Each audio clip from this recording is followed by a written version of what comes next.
Skena antike e teatrit të Butrintit u mbush me emocione, muzikë dhe duar trokitje të pafundme, teksa këngëtari me origjinë shqiptare dhe karrierë të suksesshme në Itali, Ermal Meta, solli mbrëmje në së shtunës një performancë të jashtëzakonshme në kuadër të javës kulturore italiane.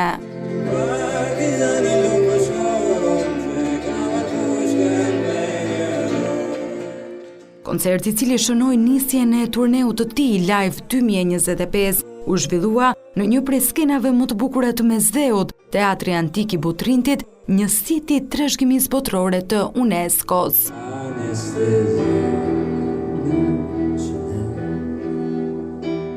I shoqëruar në skenë nga pianisti Davide Antonio Pio, bashkëkompozitor dhe bashkëpunëtor i afërt i Metës, si dhe nga një trio elegante instrumente sharkore, Ermal Meta interpretoi disa nga këngët e tij më të njohura, si dhe krijime të reja nga albumi i ardhshëm.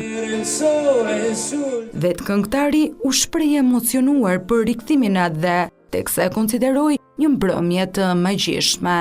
Ka qenë një emocion shumë i madh sepse unë këtu në Butrind nuk kam qenë ndonjëherë dhe ky është një park që ka shumë është magjik, le të themi, ka një energji shumë të madhe.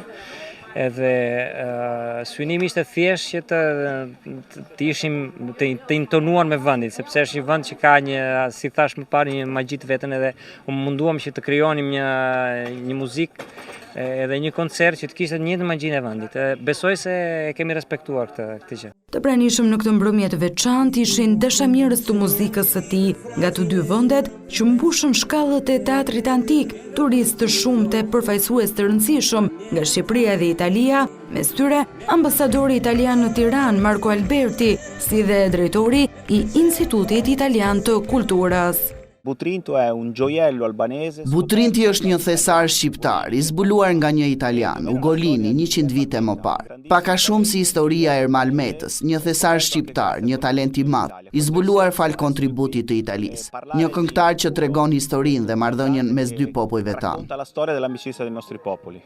Questa sera abbiamo Ermal Meta. Sot kemi Ermal Metën. Është eventi mbase më i rëndësishëm i javës italiane të kulturës. Sollëm këtu një simbol të lidhjes shqiptaro-italiane. Ky koncert përtej dimensionit artistik është edhe një simbolik e rëndësishme për lidhjet kulturore mes Shqipërisë dhe Italisë, një simbol i ndërthurjes së rrënjëve, identitetit dhe artit që bashkon dy popujt përmes tingujve dhe emocioneve të përbashkëta.